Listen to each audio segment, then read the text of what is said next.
इस दुनिया का चाहे कोई भी माता पिता हो, अपने बच्चे का बेहतर भविष्य बनाने के लिए दिन रात मेहनत करता है। समय समय पर अपने बच्चों को सही और गलत का रास्ता भी दिखाता है। पर वही बच्चे जब जवानी की दहलीज पर कदम रखते हैं तो माता पिता को दरकिनार कर अपना फैसला खुद ही कर लेते हैं, जिसकी वजह से खुद की जिंदगी तो बर्बाद करते हैं, उनके साथ साथ और भी न जाने कितने लोगों की जिंदगी तबाह हो जाती है। आज की भी कहानी सेम कुछ इसी तरह की है। इसमें कुछ ऐसा होता है।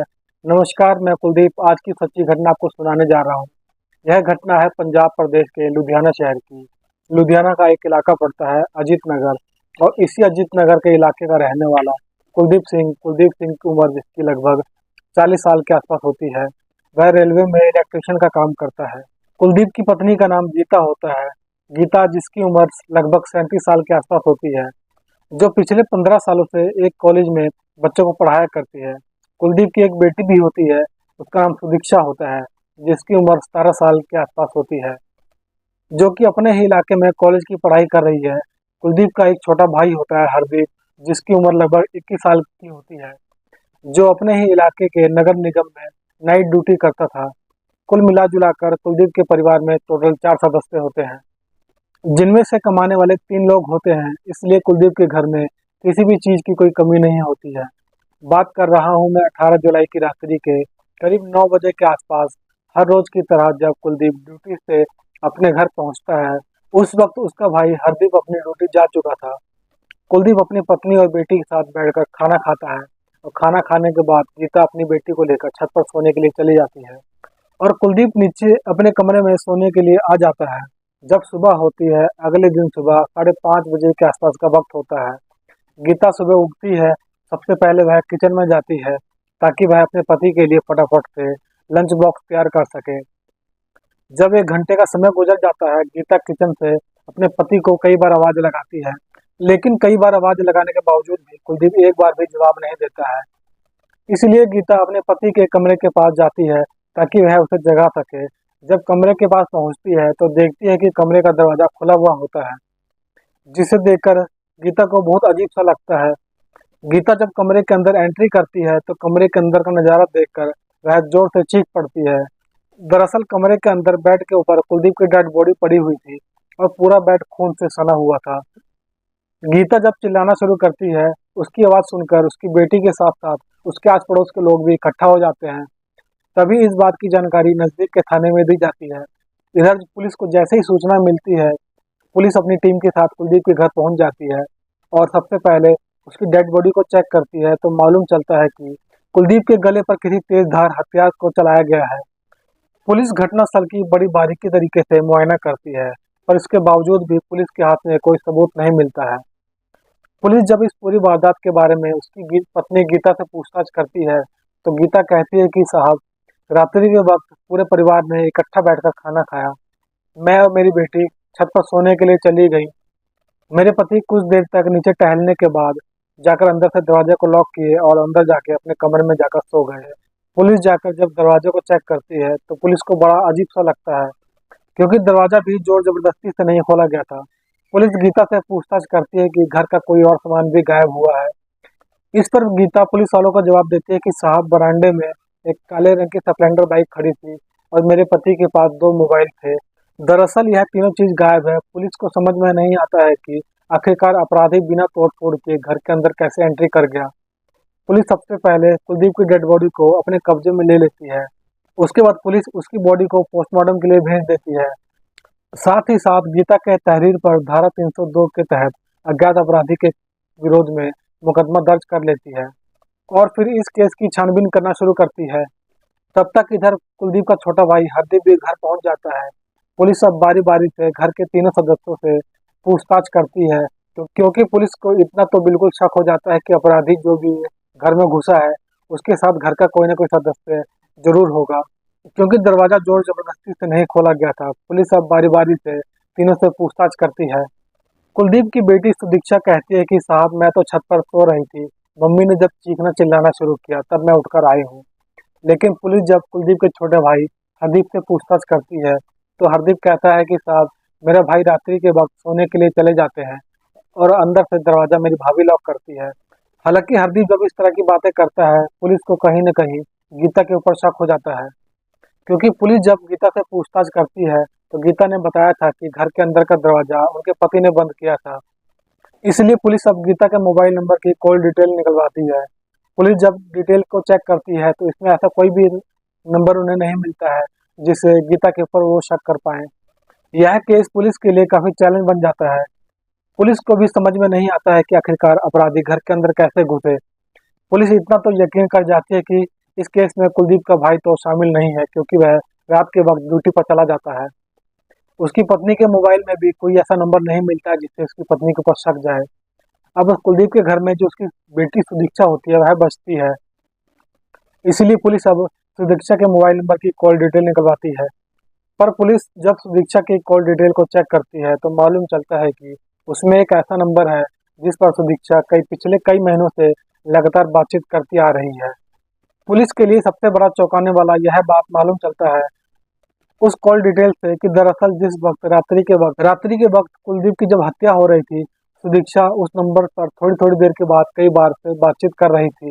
पुलिस को लगता है कि घर के अंदर किसी व्यक्ति की हत्या हो रही है और उसी घर के अंदर जो उसकी लड़की है वह किसी से फोन पर बातचीत कर रही है और उसे मालूम भी नहीं चलता है।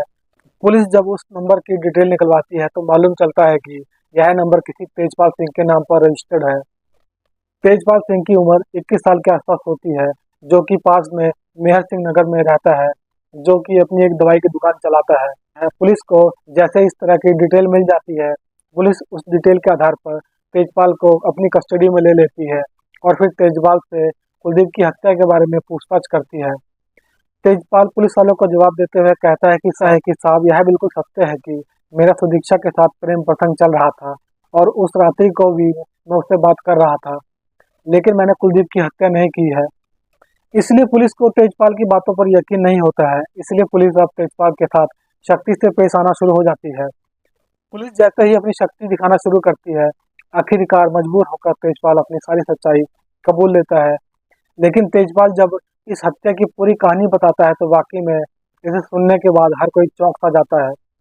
दरअसल इस कहानी की शुरुआत होती है घटना से ठीक 2 साल पहले, जब तेजपाल और सुदीक्षा के बीच में प्रेम प्रसंग शुरू होता है। दोनों के बीच में जब प्रेम प्रसंग शुरू होता है उसके बाद से तेजपाल और सुदीक्षा दोनों फोन पर एक दूसरे से बात ही नहीं करते, बल्कि एक दूसरे से मुलाकात भी करते हैं। पर जैसे ही कुछ महीने का समय गुजरता है, एक दिन इस बात की जानकारी सुदीक्षा के पिता कुलदीप सिंह को मालूम चल जाती है। कुलदीप सिंह को जब अपनी बेटी की करतूतों के बारे में मालूम चलता है, अपनी बेटी को वह बड़े प्यार से समझाता है और कहता है कि अभी तुम्हारे पढ़ने लिखने की उम्र है, इन लफंगों के चक्कर में ना पड़ो तो अच्छा है, बल्कि पढ़ लिख कर अपने एक बेहतर करियर बनाओ। कुलदीप अपनी बेटी को लगातार समझाने की कोशिश करता है, लेकिन इसके बावजूद जो सुदीक्षा होती है जो अपने पिता की एक भी बात मानने को तैयार नहीं होती है। अपने पिता की एक भी बात नहीं मानती है, बल्कि इसके बावजूद उससे लगातार बातचीत करती रहती है, उससे मुलाकात भी करती रहती है। इसलिए कुलदीप इस बात की शिकायत अपनी पत्नी से भी करता है। गीता भी अपनी बेटी को काफी समझाने की कोशिश करती है। समझाने के बावजूद सुदीक्षा ना तो अपने पिता की बात मानती है और ना ही अपनी माता की बात मानती है। समय धीरे धीरे जब गुजरना शुरू होता है, इधर सुदीक्षा तेजपाल सिंह से शादी करने का फैसला कर लेती है। लेकिन जो कुलदीप होता है वह इस शादी के खिलाफ हो जाता है। हद तो तब हो जाती है जब 18 जुलाई को सुबह सुबह कुलदीप अपने ऑफिस के लिए जाने के लिए तैयार होता है। इधर जब उसकी पत्नी गीता टेबल पर लाकर नाश्ता रख देती है, कुलदीप अपनी बेटी को आवाजें लगाता रहता है ताकि साथ में आकर वह नाश्ता कर सके। कुलदीप सुदीक्षा को कई बार आवाज लगाता है, लेकिन सुदीक्षा जो होती है अपने कमरे से एक बार भी जवाब नहीं देती है। इधर जो गीता होती है वह अपने पति को समझाते हुए कहती है कि उसे छोड़ दीजिए, आप लेट हो रहे हैं, आप नाश्ता करके चले जाइए। लेकिन जो कुलदीप होता है वह नाश्ता छोड़ देता है और सीधे अपनी बेटी के कमरे में चला जाता है। पर जैसे ही सुदीक्षा के कमरे में जाता है तो वह देखता है कि सुदीक्षा अपने कानों में हेडफोन लगाकर वह किसी से फोन पर बात कर रही होती है। सुदीक्षा किसी और से नहीं बल्कि तेजपाल सिंह से ही बात कर रही थी। और जैसे ही कुलदीप अपनी बेटी को सुबह सुबह तेजपाल सिंह से बातें करते हुए देखता है, देखकर काफी गुस्से में आ जाता है। अपनी बेटी को फटकार लगाते हुए कई तरह की बातें समझाता है और कहता है कि मैं तुम्हें कई बार ये मना कर चुका हूँ कि इन लफंगों के चक्कर में ना पड़ो, लेकिन तुम मेरी बात समझती नहीं हो। कुलदीप तुरंत ही अपनी बेटी के हाथ से मोबाइल को ले लेता है और गुस्से में ही मोबाइल को फर्श पर पटक देता है, जिसकी वजह से मोबाइल टूट जाता है। मोबाइल जैसे ही टूट जाता है, बाप और बेटी के बीच में तकरार शुरू हो जाती है। जोर जोर की जब आवाजें आना शुरू हो जाती हैं, तो गीता जब आवाज सुनती है तो अपनी बेटी के कमरे में जाती है और कैसे भी करके बाप बेटी को दोनों को समझा देती है। लेकिन इसके बावजूद कुलदीप का गुस्सा ठंडा नहीं होता है। नीचे उतर कर आ जाता है और अपना बैग ले लेता है। बिना नाश्ता किए ही वह ड्यूटी के लिए निकल जाता है। कुलदीप जब बिना नाश्ता किए अपनी ड्यूटी के लिए चला जाता है, इस वजह से गीता जो होती है वो भी काफी गुस्से में आ जाती है। खुद भी नाश्ता नहीं करती है और अपना बैग उठाकर कॉलेज चली जाती है। करीब 10 बजे के आसपास इधर सुदीक्षा भी अपना बैग ले लेती है और कॉलेज के लिए निकल जाती है। पर शाम के करीब 9 बजे के आसपास जब कुलदीप ड्यूटी से अपने घर आता है, बड़े ठंडे दिमाग से काम लेता है। सबसे पहले अपनी बेटी के पास जाता है और उसे दुनिया की तरह तरह की बातें समझाता है और कहता है कि गुस्से में मैंने तुम्हारा मोबाइल तोड़ दिया है, पर तुम्हें मैं नया मोबाइल लेकर दे दूंगा। जब अपनी बेटी को मनाने की कोशिश करता है, सुदीक्षा भी अपने पिता की बात को मान लेती है। उसके बाद से हंसी खुशी तीनों एक साथ बैठकर खाना खाने लग जाते हैं। खाना खाने के बाद गीता अपनी बेटी को लेकर छत पर सोने के लिए चली जाती है। इधर जो कुलदीप होता है, खाना खाने के बाद वह नीचे कुछ देर तक टहलता है। उसके बाद वह अपने कमरे में सोने के लिए चला जाता है। इधर कुलदीप को लगता है कि अपनी बेटी से अपनी गलती की उसने माफी मांग ली है और उसकी बेटी ने भी उसको माफ कर दिया है। लेकिन शायद कुलदीप की यह गलतफहमी थी।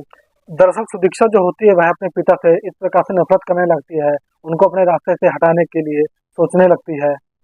दरअसल दिन में ही सुदीक्षा अपने प्रेमी तेजपाल सिंह के नंबर पर फोन करती है और सुबह की सारी घटना के बारे में तेजपाल सिंह को बता देती है और कहती है कि अब मैं अपने पिता को नहीं झेल सकती, इसलिए मैं उन्हें हमेशा के लिए दुनिया से हटाना चाहती हूँ। सुदीक्षा जब अपने पिता को इस दुनिया से हटाने के लिए तेजपाल सिंह से कहती है, तेजपाल सिंह भी उसका साथ देने के लिए तैयार हो जाता है और दिन में ही सुदीक्षा और तेजपाल सिंह कुलदीप को इस दुनिया से हटाने का पूरा प्लान बना लेते हैं। इधर रात्रि के वक्त जब कुलदीप अपने कमरे में सोने के लिए चला जाता है, सुदीक्षा की मां गीता जब गहरी नींद में सो जाती है, सुदीक्षा तेजपाल सिंह के नंबर पर फोन करती है और अपने घर में बुला लेती है। जैसे ही इधर तेजपाल सिंह सुदीक्षा के घर पहुंच जाता है, खुद जाकर ही सुदीक्षा दरवाजा को खोलती है और घर के अंदर से बुला लेती है और सीधे ले जाकर अपने पिता के कमरे में लेकर चली जाती है। उस वक्त कुलदीप अपने बेड पर गहरी नींद में सो रहा था। इधर तेजपाल जब सुदीक्षा के घर पर जाता है तो वह अपने साथ एक तेज धार हथियार को लेकर जाता है। जब कुलदीप गहरी नींद में सो रहा होता है तो वह तेज धार हथियार से कुलदीप के गले पर वार कर देता है, जिसकी वजह से कुलदीप के मुंह से चीख नहीं निकलती है और उसकी वहीं पर मौत हो जाती है। कुलदीप की जब मौत हो जाती है, उसके बाद से सुदीक्षा और तेजपाल अपने आप को बचाने के लिए फिर से एक और प्लान बनाते हैं। दरअसल सुदीक्षा ही अपने पिता के दोनों मोबाइल को लेकर स्विच ऑफ कर देती है और अपने प्रेमी को दे देती है। साथ ही साथ तेजपाल से यह कहती है कि बाहर बरामदे में जो बाइक खड़ी है उसको भी अपने साथ लेकर जाओ, ताकि पुलिस जब यहाँ पर पहुंचे तो सबको यही लगे कि घर के अंदर कोई बदमाश आए थे और उन्होंने लूट के इरादे से उनके पिता की हत्या कर दी है। वाकई में तेजपाल जब इस पूरी कहानी को पुलिस को बताता है, पुलिस तेजपाल के बयान के तहत सुदीक्षा को भी अपने कस्टडी में ले लेती है। फिलहाल पुलिस ने इन दोनों आरोपियों को अपने कस्टडी में लेकर इनके ऊपर गंभीर धारा का मुकदमा दर्ज कर इन्हें जेल भेज देती है और इन दोनों को अपनी गलती की सजा मिल जाती है। दोस्तों, इस पूरी घटना के बारे में आप क्या सोचते हैं? अपनी राय कमेंट बॉक्स में जरूर दीजिए और अगर आपको वीडियो यह पसंद आई है तो वीडियो को लाइक कर दीजिए और चैनल को सब्सक्राइब कर लीजिए ताकि मेरा हौसला बढ़ता रहे। मिलते हैं अगली वीडियो में। जय हिंद।